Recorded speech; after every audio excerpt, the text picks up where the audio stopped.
Salut à tous et bienvenue sur la chaîne des futurs architectes. Dans cette vidéo, je propose de vous plonger au cœur d'une des réalités des études d'architecture à travers le projet architectural. L'idée ici est simple, je vais vous présenter plusieurs projets que moi et certains camarades de ma promotion avons réalisés cette année.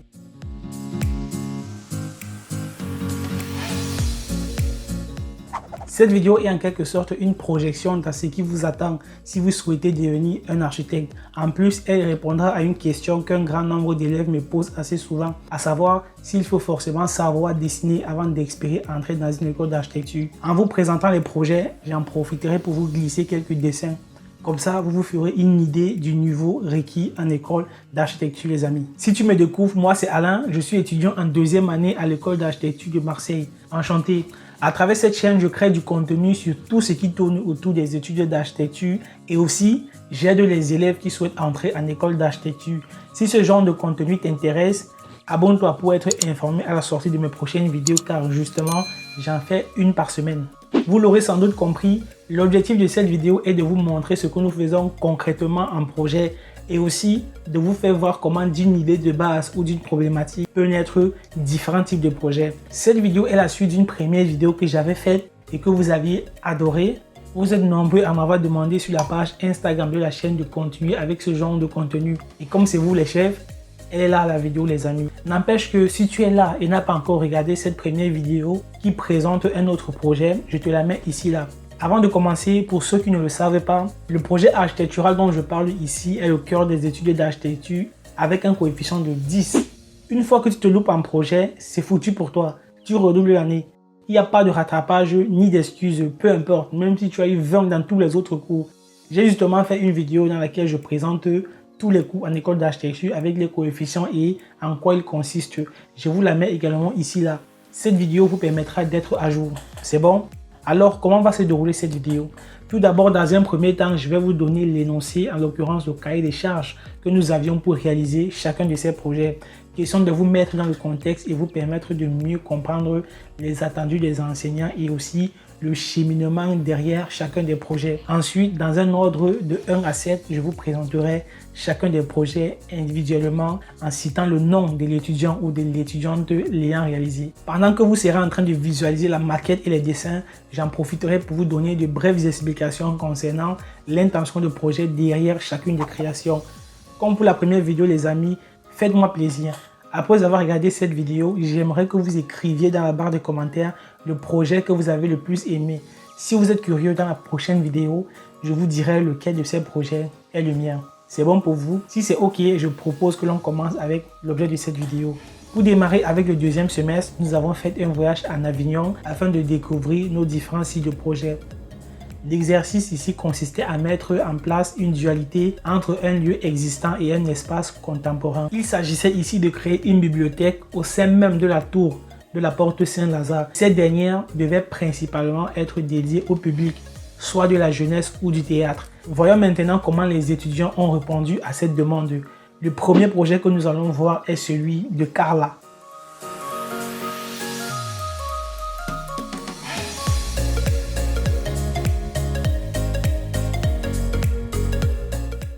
Elle s'est appropriée de l'espace intérieur de la tour pour réaliser sa bibliothèque. Vous trouvez toutes les pièces allant de l'accueil au R+1 à la salle de lecture au R+4. Au premier regard, il semblerait qu'elle ait tout fait pour réduire son impact sur l'existant. C'est un beau projet qui remplit toutes les cases du cahier des charges établi par les enseignants. Comme document technique, vous avez ici respectivement le plan, l'élévation et la coupe. Je ne sais pas vous, mais je trouve ce projet très intéressant. Le deuxième projet sur notre liste et que nous allons voir est celui d'Isaline.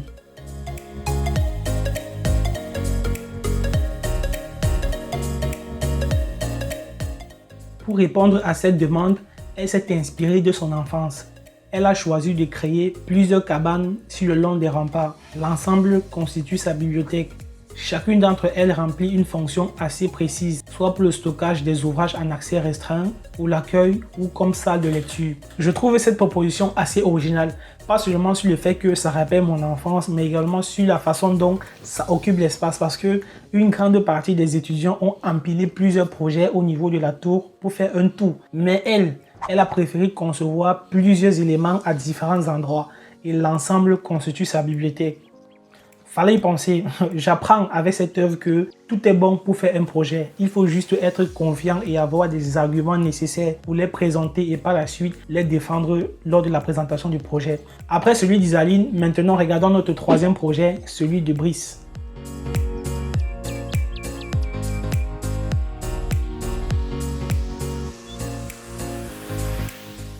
Pour répondre à cette demande, je rappelle de créer une bibliothèque au sein même de la tour de la porte Saint-Lazare. Son intention de projet était de créer une œuvre qui rappelle l'espace classique avec une touche de modernité contemporaine. Pour le faire, il s'est servi de plusieurs éléments du vocabulaire antique, comme les frontons, les colonnes, les pilastres encastrés, les arcades, etc. Il a fait le choix de réutiliser les toits terrasses pour réaliser deux espaces détente où les personnes pourront pratiquer la lecture en air libre. Nous avons ici un fan de l'espace classique qui essaye de tout revisiter à sa façon. C'est assez sympa, j'aime bien. Avec ce projet, il offre plus d'espace que ce qui était demandé. Regardons maintenant quelques-uns de ses dessins. Ici, vous avez le plan de situation, le plan de chacune des pièces, l'élévation intramuros, une coupe, l'élévation et une coupe paysagère. C'est tout pour ce projet. Regardons maintenant notre quatrième projet qui est celui d'Inès.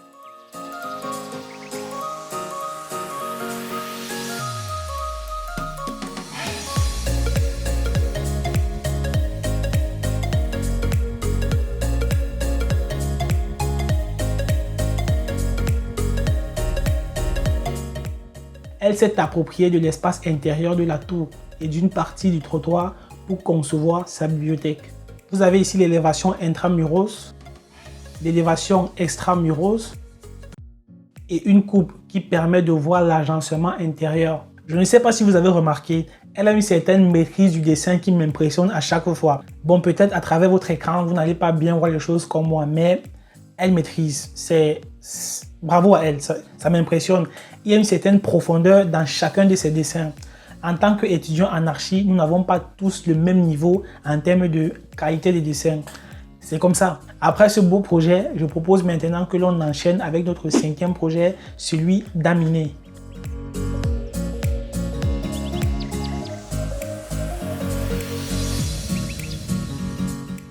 Celui-ci comporte de longs espaces qui, comme une ceinture, viennent s'attacher autour de la tour. Et à l'intérieur se trouvent tous les espaces de la bibliothèque. La composition laisse penser que les éléments sont traversants à chaque fois, ce qui laisse le passage de l'autre structure. En termes de matérialité, nous sommes entièrement dans du bois, ce qui crée un contraste avec le côté solide de la tour et des remparts. À mon avis, ça vient adoucir et rafraîchir le paysage. Néanmoins, ce projet m'interroge quand même parce que je trouve que ça pose des questions à savoir comment ça tient, vu les portées que je trouve assez importantes. Mais en tout cas, bravo Aminé parce que voilà, c'est du bon boulot qui a sûrement dû nécessiter beaucoup du temps. Vous avez devant les yeux quelques-uns de ces dessins. Ici, le plan, l'élévation et la coupe. Maintenant, nous allons voir notre sixième projet qui est celui d'Ilias.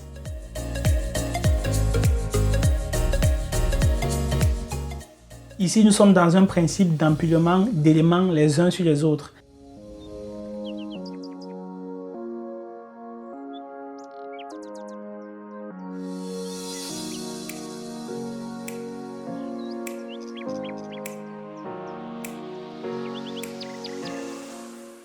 Que puis-je vous dire de plus sur ce projet, les amis? Je vous laisse vous servir de votre imagination pour décrypter ce projet.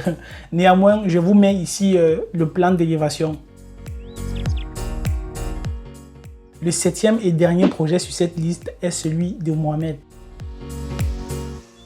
Ce dernier se pose pas sur la tour mais sur les remparts. C'est une structure un peu massive qui, dans le sens de sa longueur, se pose sur les remparts.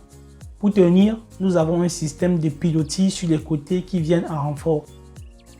Je ne sais pas vous, mais je trouvais cette proposition assez originale. J'espère que vous trouvez ce type de vidéo intéressante, les amis. À travers cette vidéo, vous venez de voir à quel point les études d'architecture peuvent être passionnantes et prenantes, car derrière chacun de ces projets, Il y a plusieurs jours de réflexion et des heures de boulot qui conduisent parfois à des nuits blanches, les amis. Nous n'avons pas le temps de nous ennuyer en tout cas. Petit rappel, les amis, dites-moi dans la barre des commentaires le projet que vous avez le plus aimé.